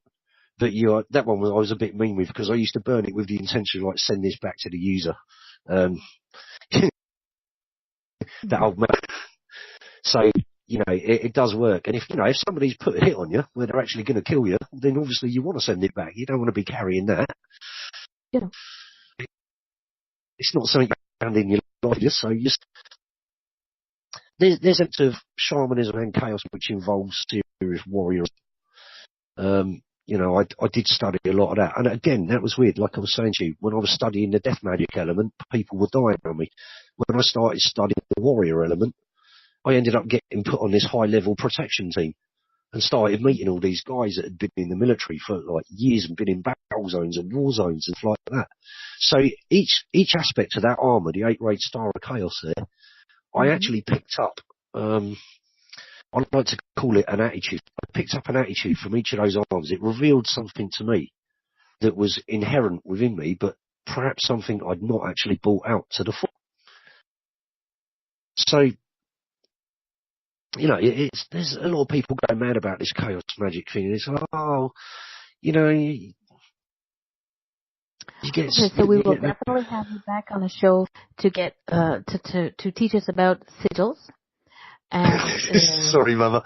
Scott, I can only reply no comment to that one, mate. Quite focused men who work at Hereford? Yeah. Hereford. Yeah, they are scary people. I guess so. Donna wrote, I have people write a letter once a year of blessings that they want in their life and do not look at it until the following year and are surprised at how much they have received. Is it something like that? Donna, yeah, it's similar to that, but it works quicker. There's no way would I leave a sigil a year. If it hasn't worked within 7 days, it's useless. But, it's basically a mind hack. That's what we're using, okay? It's a mind hack. You're going to hack your own mind because what you don't want is what I call an interrupter. The conscious mind is going to interrupt because it's going to start questioning, ooh, will it work? One of the favourite ones that we laugh about is you get newcomers to Chaos Magic now, oh, can I write a sigil to get laid? Well, my reply to that is, well, can't you go down the pub and use your mouth to get laid? Because if you can't, there's no point trying to create a sigil for it, is there? So, this is how it works. And if you don't start with the simple stuff, then you can't get engrossed in the deeper stuff. So, you have to be a little sensible with what you're doing. But like I said, I will not take that serious view about whether it be sex, whether it be death, whether it be anything. Mm-hmm. I've actually got, I can't mention names. I've got not a close friend, but somebody I know quite well. He's at the moment and dying. And basically they're on Facebook telling everyone how beautiful everyone is, how they appreciate everyone, what they're seeing out of the hospital window, stuff like that. And it is easy to actually see somebody who's seriously ill, knowing that it's all going to come to an end, with this like courage of a lion, and nothing is getting this person down. Absolutely nothing. And, we've all rallied round and there's heaps and heaps of energy going in there. And, it's being felt at all angles. So anybody that thinks that you can like get into magic and lose that human connection, it's pretty insane, really. I did withdrawals in shamanism, like retreats and stuff, where I would get away from people just to find my own thoughts and my own feelings and get to know me on a deeper level. And that element I agree with. But when you start going down the routes of like misanthropy and things like that, it's just insane because we're all down here together. We've all got to live here together. So you might as well just make the best of it in whichever way you can. And, I step out every day and I try and do something for someone else every day, which is something my father taught me. He always said to me, son, if you can do someone a good turn, do it. So I do. And I find that on a lot of occasions I'm left lacking because of that. But it doesn't stop me doing it because I trust in what I don't know. Mm-hmm. Yes, got a smile or hello, anything like that. A smile is actually a very powerful thing. If you watch guys who do Tai Chi, when they fight, they actually smile. And there's a reason for that. My instructor was brilliant. He showed me you can put a really big man, bigger than yourself, in a bear hug and you won't hold him. But if you smile into the chakra at the back of the neck and hold him, he won't be able to get away from you. So there is a lot of this idea of smiling. And also, you guys that do healing, I don't know if any of you have come across it, smile inwardly to your chakras day. That's another really good one. Sorry, what was that last part? Smile into your chakras every day from the inside. So imagine that you've got a smile in you, and then it smiles to your heart and solar plexus, all the way down. And another good one up is the Chinese microcosmic orbit meditation. For healers, that's another great one for staying empowered. So, you know, there's lots out there that you can go to if you want to go to it. Yes, another tool. And you're going to have to give me that microcosmic juju mobile. Yeah, I'll write it down for you. It's called the microcosmic. Yeah, because you have healers in the chat room all over the place. So, yeah. So we're going to look into that. And microcosmic orbit meditation. Scott, thank you. I'm glad I'm here too, actually. It's nice. It's, outside of classes and stuff, you guys are the only audience I've ever really come across. I did teach out in the States for a while, which was pretty entertaining. I've got some really good friends out on the West Coast there, but I'd only been there, I think I'd been there about 3 hours before I was invited to the local witches coven, so I'd done the Brit thing, went in there, drank loads of mead and just behaved like a goon, which was great fun. And actually walked away with a lot of respect for that. But these days, you know, I tend to just like be doing my own thing, looking where I want to go from here. Well, I'm very okay. I wrote it down. Okay, I wrote it down. I copied and pasted it so that I wouldn't forget it. Scott's just put, remind me, what's the picture in the box? I see the 8 white points, but the black ones are pulling me more. What do they mean? Okay, this is really complex. The 8 points, each of the 8 points or spears, they're spears. The white each ones. one, yeah, as you can see, like Scott's saying, you've got inward points and outward points. If you look at the black ones, they're coming inwards. You look at the black ones, they're going outwards. That's really interesting because I've never actually noticed that before. The black one's pointing inwards. So basically, what you're dealing with here is that illusion between spirit and flesh. You know, this symbol, in one way, you could view it as saying, well, there is no difference. You know, the microcosmic is your internal universe, okay? So this is something that relates the internal universe to the macrocosmic, which is the universe and the world outside of us. But basically, if you just focus on the white ones going outward, these are what we call the 8 spears of magic. And it would take me ages to explain exactly what they all do, but if you relate to sort of the 8 wheels, the 8 spokes on the witch's wheel, it's a very, very similar aspect to that. Different people relate different things here, so, but it's basically, if I can remember all of them, it's pure magic, sex magic, wealth magic, war magic, death magic, I can't remember the other 3 off the top of my head now. But basically, these are like the 8 spears of magic. So there's 8 elements of magic contained within that symbol. But if you look online, you'll find variations of it which explain it fully as to what it is. Each one of the spears actually has a colour, like the war magic is red, the death is black. So there's a lot of other currencies that go with this. So but I have a thought. The white spears are going out, so that's so that's like sending out the magic, teaching, you know, pushing it out. Okay, with the black spears, the same intent, because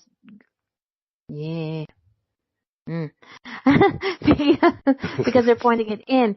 It's because Scott noticed it. It's because he has to work more with on the what's coming in. Yeah, I mean, if you think, I mean, one belief I find is really, really useful for anyone, you know, as a magician, is the Taoist framework of belief. So if you look at the beliefs that sit behind Tai Chi and all those kind of internal arts, you could view this symbol as the black arrows are your inward breath and the white ones are your outward. So what intention are you putting on the black ones and what intention are you putting on the white ones? So, normally when you see this symbol, it's actually, the 8-rayed star is actually black on a white background, or sometimes it's, a lot of the time they use it and it's red on a white background or black background, but it's not a difficult thing to work with, because what it does, it takes the sort of chaos of the brain of, think of magic as a whole and how many different elements there are that make what we define as magic. This breaks it down into 8 chunks that you can really focus your attention on. Okay, well, I did a Google search on my other computer, and the top one, okay, Yep. is Octrine, pure magic. Yep. Then there's the black, going that way, death Yep. magic. Then the blue is wealth magic. The green is love magic. The yellow is ego magic. Purple silver is sex magic. Your favorite. Orange is thinking magic, and red is war magic. Okay, so the 3 that I missed. Okay, we got. Sorry, Mum. Remind me again. You got ego magic. That's about image. That's a really interesting arm to play with. We got a saying: fake it till you make it. You see, if you were unemployed and you don't want to lose face, what happens if you walk around town looking like an unemployed person? People are going to gather that straight away. But if you walk around town, this is something we kind of like nick from Hollywood and old shamanic rituals. You know how the old shamans dress up in all their garb? Yeah. Okay? We imagine it this way. If I'm unemployed now and I walk around in a suit with a briefcase, if you all saw me, what would you think? Ooh. You in a suit. Yeah, man in a suit going to work, right? It's obvious. By the image, it's obvious what I'm going to do, yeah? Yeah. What's the truth of it? I'm unemployed. I'm not going anywhere. I'm just a man in a suit who doesn't want others knowing I'm unemployed. Yeah. So image, right? If you want to learn about image, look at Hollywood, right? The amount of illusions that they cast out of Hollywood is unbelievable. So when you put that into a ritual framework, it actually becomes a very, very powerful tool. Image, image, whether you're applying it to your business, whether you're applying it to yourself, image kind of everything, changeable. So that's what this 8 rays are. It's all about change. Mm-hmm. And that's what it means to me. Different people will have different ideas of what this symbol means, and no one will be incorrect in what they're saying. It really symbolises you are a point within infinity, okay? You are the centre of your own universe. That's what this symbol actually means to me. So no matter what you're doing, it's always going to start from nothing, and it's going to become something. So the image magic is very good. That's where the media side of it comes in. I don't know, Mama, have you seen my photographs, the digital ones that I manipulate? Okay, it's been a while since I saw it, but go ahead, yeah. What they are is 4 or 5 images condensed and laid one over the other into your picture. Yeah. So that is what I learned in image magic. There's, your magic a lot as well. It's a useful tool. The media is a language in its own right. So how you use it, how you apply it can be as magical as anything else. Yeah. So you've got that. Love magic is obvious. Right, we all know what love magic is. The top one is pure magic, but it tends to be attributed more towards sort of science and discovery. The elements in astrology we'd relate to Uranus. It's that kind of element there. Experiment so as to discover. Taking a scientific approach to magic, like the quantum waves, anything scientific, futuristic, even the guys now are even using this for like contacting alien life forces. They're looking at that now. There you go. There you go. Took me a bit, but I got it. No, that's right. I'm actually surprised I couldn't remember them all. It's ages since I've worked my way right around this, but there you go. This is the purple or silver being like the sex magic. It's like there. You can take that in one or two ways. Sex magic can be a positive thing, or you can make it an ugly thing. It's all down to the operator. Yeah. Ego magic we've covered. Right. Thinking magic that's basically, to me, the psychology element. That's, using the brain in a better capacity. Mhm. So again, you can go around this thing like war magic. You've got to learn to defend yourself. That's an aspect of war. Death magic. We die every time we go to sleep. We wake up. Why do we say wake up to a new day? I'm a border. Mhm. So all of these things, if you actually look at them, it makes sense. Wealth. If you can't understand economics, then what kind of life are you going to have if you have no concept of how economics work? And Mhm. wealth doesn't necessarily mean money. It could be, your richness in other virtues as well. So Yeah. nothing here, nothing that you're looking at there is set in stone. You will use that in a way, that you want to use it. And you will put your own opinions to what that is. You may do it as your results. You may try all this and go, okay, well on that one I got this result, on that one I got that result. Mhm. So again, if you actually look at it, all of that stuff, this is stuff that we come across in every day in our life. So Same thing, just a little different. Yeah. yeah, this is a much better one with the colours. So you can see the top one is the rainbow magic, right? You'll come Yeah. across it. Sometimes you'll see guys that are into curse magic with mine only. There'll be slaves and stuff. But basically, all these attributions follow. You've got all magical patterns in there. Okay. So silver, right, for sex magic is actually the lunar element. Mhm. So then you've got the war magic, red of Mars, death magic of Saturn, and so on. Green magic, the love of Venus. Ego magic, the sun. So again, there are so many things that you can put in here. This is why this symbol was so clever. There's so much in it that was contained in all these other magician attributes over hundreds of years, and then you can condense it into this. So what you got here is like one of the best toolboxes that money won't buy. And don't forget, all this stuff was by his personal experiences with it as well. So Yeah. What Scott pointed out is true. So I just did a quick search because I can have it here. Is your green magic? Okay, is your green love magic, which is the heart chakra. exactly, yeah. Okay. Yellow ego magic Let's will be see. the solar plexus. The Now here's the orange good one. The sex sacral. magic. The sex magic will actually be the sacral chakra, which is Yeah. usually silverish. Yeah.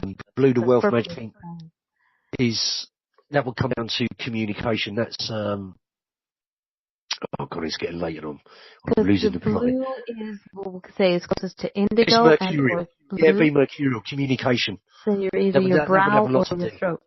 Mhm. Yeah, So yeah, that one I would put to the throat. You can communicate well. It's the way mhm. you go for a job interview. You have to speak. You want to think. You have to say. If you actually look, it's still backed up with like thinking magic and ego magic. These things all tied together in their own little way. Or you can just break them down into a singular unit like this and define it like that. So Mhm. this is why they call it chaos, because it's like all these elements in there together, Yeah. but it kind of works as a whole. Yeah.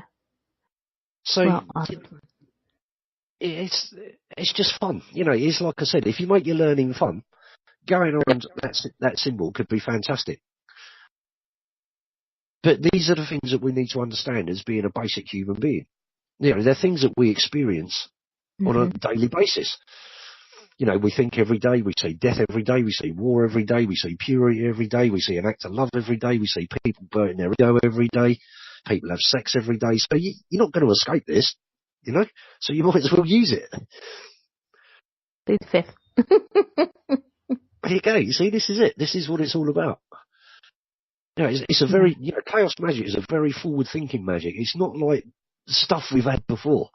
Yeah. Although it contains elements of it, it's a valuable thing to actually have under your belt. But like they say, it is dangerous. It has got a reputation of being dangerous.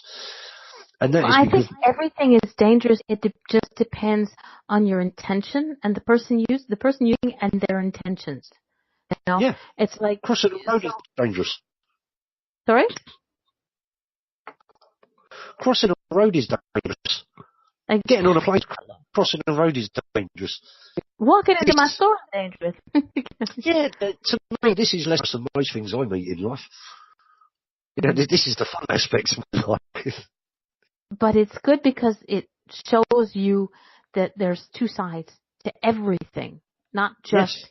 you know, and this is, like I said, in my family, I am the only one who's not Wicca, but I'm curious about it, you know, and Wicca is they use their magic.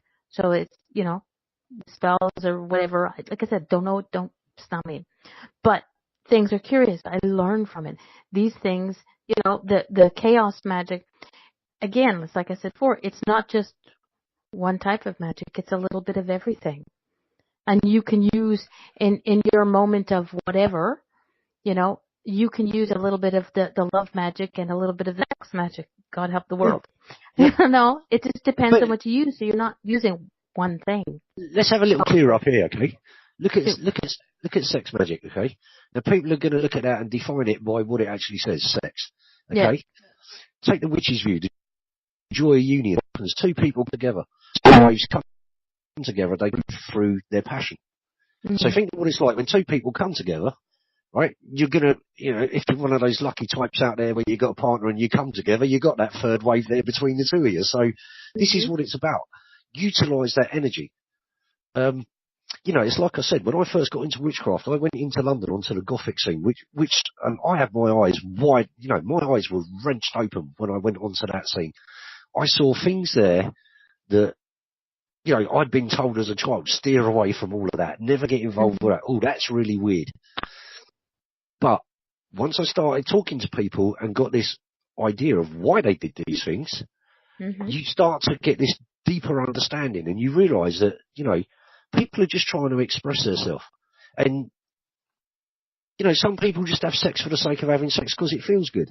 There's nothing wrong with that. You know, all magic should have passion in it. That's basically how I view this arm here, yeah? Yeah. The sex magic is the passion that you put into your life and your work. So it's not just about sex, it's actually about passion. Yeah. So, you know, if a sportsman's watching it, he's going to be a pretty crappy sportsman. So, you know, it doesn't just like sex as in a sex act. It, you know, that really I would have put down like passion rather than sex. But, you know, again, people are going to take a different standpoint as to what these things mean. It depends on how people look at it. So yeah, exactly. You know, sex. I mean, you're creating something when you're having sex. You're creating something, whether it's a child, a business, something. Yep. But with this symbol, what's really clever, if you look at the arms, they link their opposites. It comes from, there's a little link here, something that Spare did there. And if you have sex, when you have sex, you get a point where you hit that climax, and then you hit what French call the little death. Okay, hang on a second. Your sound is going waka waka again, so I want this to be missed. Okay, let's try it again. So when you're having sex. Okay, once you're at the point of climax, you go into what the French call le petit wall. Okay? Little death. Right. What we do is use that to enter the void. So at that point of exhaustion, you can just free falls and just literally drift out of your body and go into the void and come back with a whole bunch of inspiration. You may come back with a new idea. Also, all manner of stuff, yeah? But sex and death. I like what you said, the way they're connected. Sex and death. Yeah, love and death go together. Love and war, there you go, you see. Yeah. So when you stand in that circle there, what you're actually doing is transcending duality. Okay? A good magician has what I call a paradoxal mind. It means you know opposites attract each other, but you kind of overstand it, not understand it. Yeah. Turn off this computer and see, because that's not helping. Well, our sound seems to be getting a wee bit worse. Let's see if we can get it to clear up. Give it a couple of seconds. Oh, Sore ear. Okay. Does someone want to throw some questions at me? Shoot people in the classroom. Yeah, in the classroom. Because right now this is like right where you're teaching us without realizing it that, you're doing it by sharing. And this Yeah, is but what I'm learning as well. Yeah, well, there's because another little one. when you teach somebody, you always end up learning something. Exactly, it's that two-way gate thing again. Yeah. Okay. All right. If nobody has any questions, G, Donna and Donna. Okay, what about karma? Those who use darker aspects to cause hurt, etc. Do you think it comes back? And that's from Scott in the chat room. Depends how well trained you've been. That would be my answer to that one. In chaos magic, we don't call it karma. It comes down more to the scientific aspect of cause and effect. But again, we have to remember, belief is everything. Mm-hmm. So, if I get involved in go to war, be nice about it, because it's a nice thing. So if I'm using war magic, it's going to be pretty fierce and pretty in your face. Just like if I use love magic, it's going to be pretty intense. It's like, you can't let the fear of karma get in the way of things. Again, that's like an instructor. Controlling your emotions is one thing. I do kind of believe in cause and effect to some degree, but not the degree that most people believe in it. I don't think. Not in the sort of new agey fashionable term of, bad karma, man. My view is if someone's trying to kill me, I'm going to kill them first. So, where's the karma there? How do you define this idea of karma? This is not really karma, it's only intention. So this is why we apply psychology. If you can outsmart your enemy, there is no karma. It's a bit complicated to try and explain how this one actually works.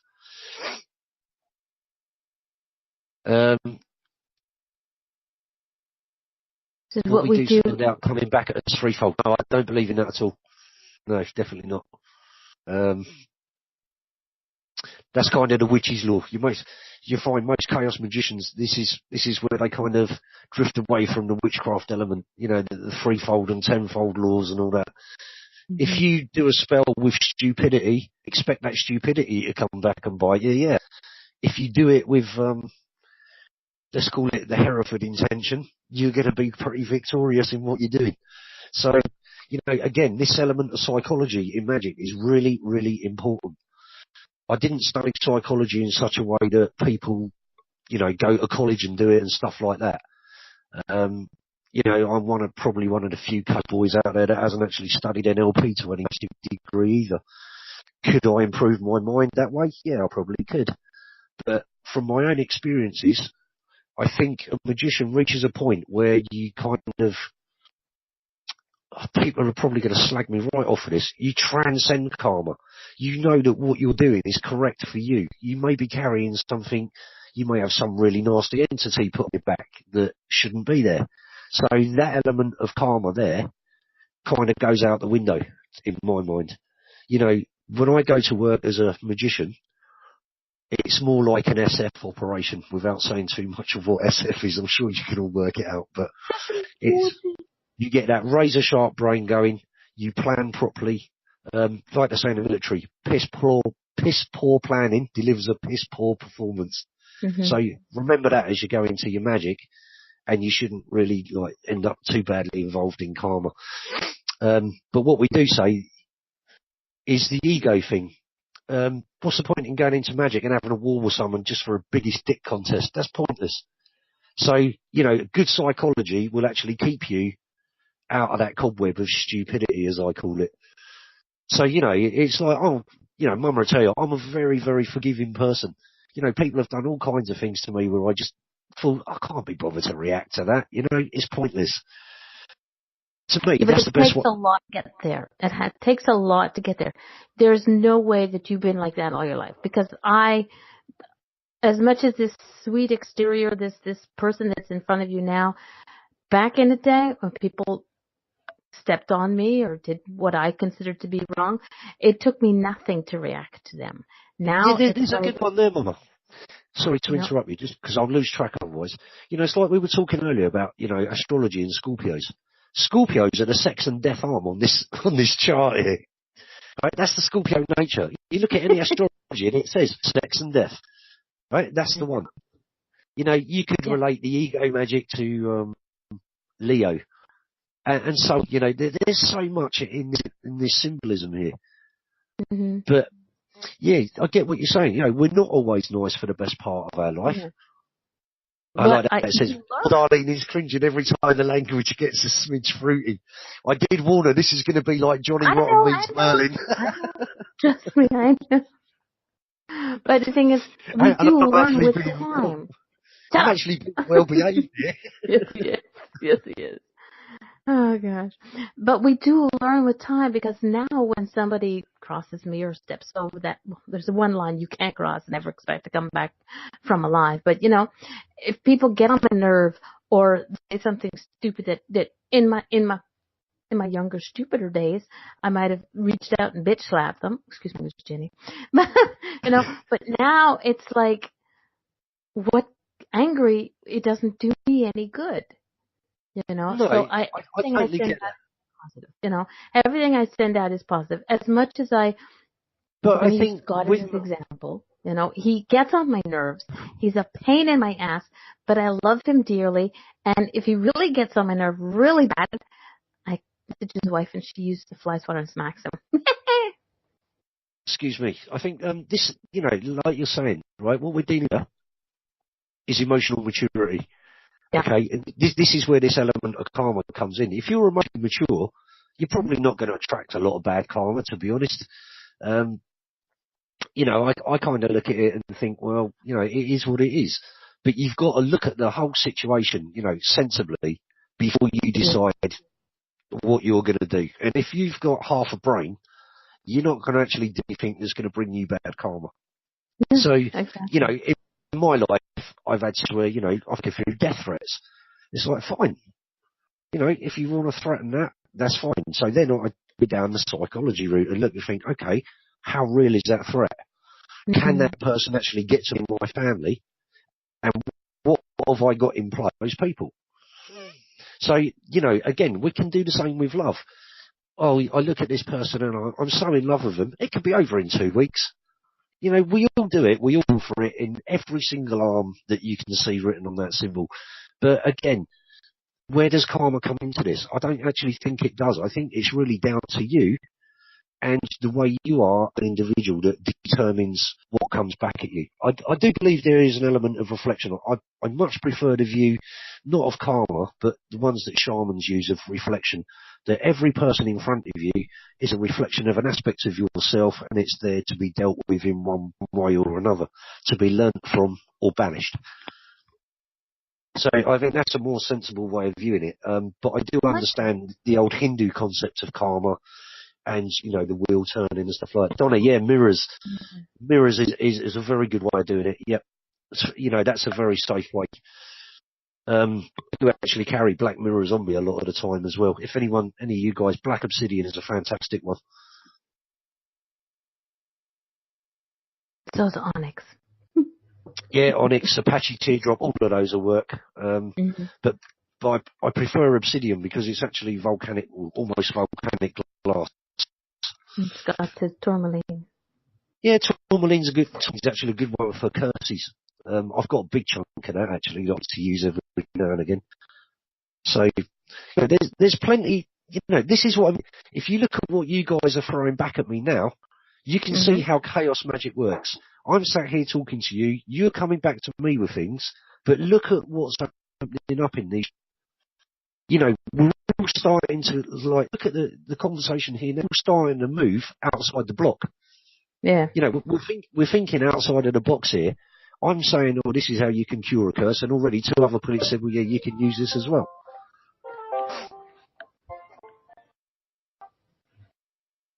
Okay. Go ahead. Mother, I was about to say tell them to something off then, and I bit my tongue. Somebody else took it. I'm so glad I happened well last week behaved. too. But at least this time it wasn't my job. I keep sitting thinking, who the hell's ringing her up at 1:20 in the morning? But it's not, is it? It's not. It's only 8:17. I'd be rung me up at 1:17 in the morning. I'd be kicking butt. It's like, what? And there's that other, the other illusion, time. Okay, here, we're all sitting in time zones, but it's not actually affecting anything we're doing. So again, there's another illusion. So I think really magic, to me, it's about discover illusions and then smash them to pieces. And even when I was in healing work, I actually, I was taught to do healing work in a very aggressive way on the self, and it does work. I don't want to hold a load of illusions, so just destroy them. Get rid of them. Yeah. Use what's there and be useful. So when you look at, going back to myself, because that's the only way I can really communicate people is from my experience, is when I was involved with the rock scene. It was the same thing. We had all this chaos was in there. All of these things, it didn't come about. I think it happened by chance that chaos magic was born at the time of punk rock and vice versa. The whole movement shifted in one go. And if you look at Terence McKenna's stuff on Generation X and Time Wave Zero and stuff like that, it's absolutely fascinating. There's a lot of interesting stuff in this world, but to me, that's, I find dog insecurity as fascinating as one of Terence McKenna's lectures. So it's all about finding what you're passionate about is the first thing. So always go with your own flow. Never work against yourself would be my opinion. Find what you like and do it good. But, I'm not, like I said, I'm not blowing my own trumpet. There's guys out there into chaos magic who are 1,000 times better with this stuff than I am. Just like there's other people that are a lot better at stuff. This is just my life. I like to keep it pretty simple. Because I think within the simplicity, I find the complexity anyway. So you might as well just, whatever throws itself at you, is work with it. Very true, very true. Well, we are 10 minutes away from the end of the show. The sound is getting a little choppy again. It's starting to get on my nerve.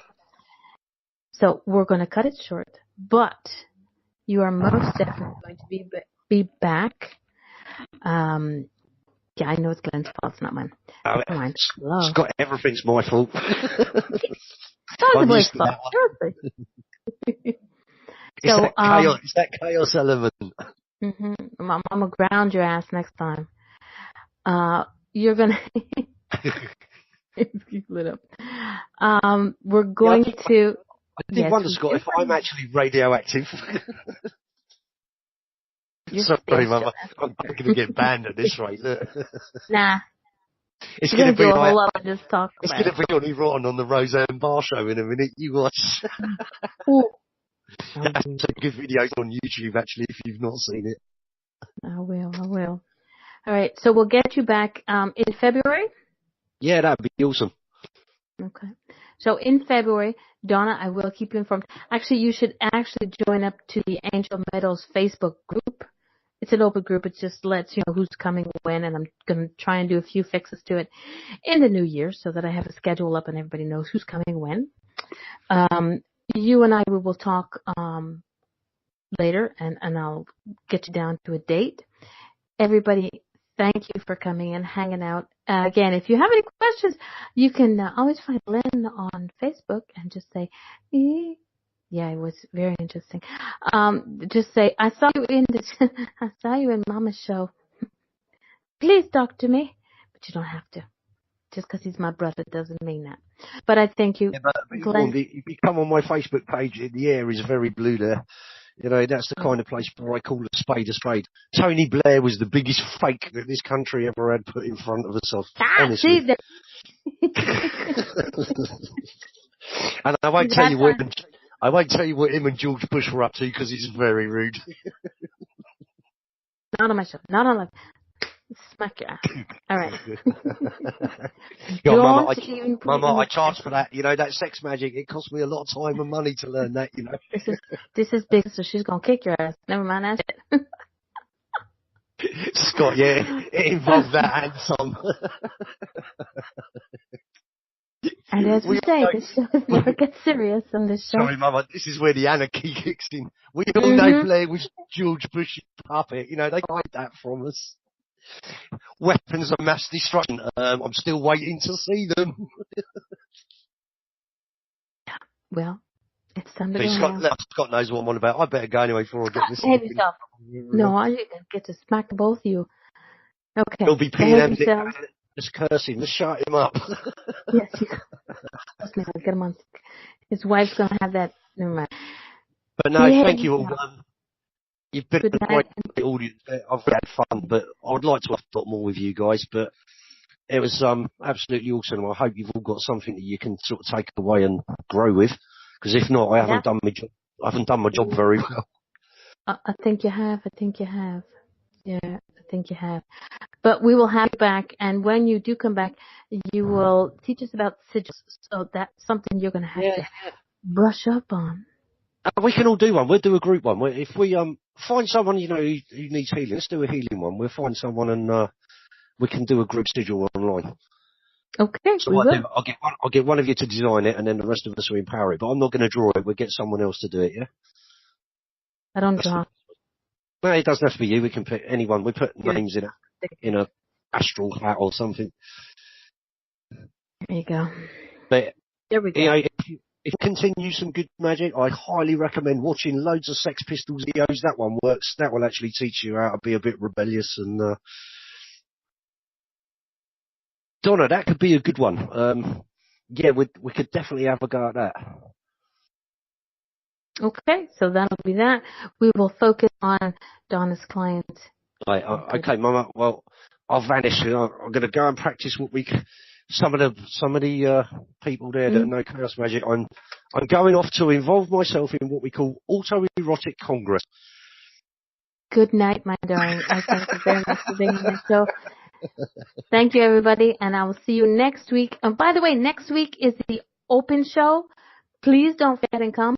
Everybody who wants a reading, wants a psychic connection, a medium connection, or you want to give one to me, I'm an open night. So everybody behave, and I will see you all next week. Thank you, Mama. Thank you for having me. Really enjoyed it. Thank you, everyone. Bye. Mama, you can tell me off on Facebook later. I will. Thanks, everyone. That was really cool. Thank you very much.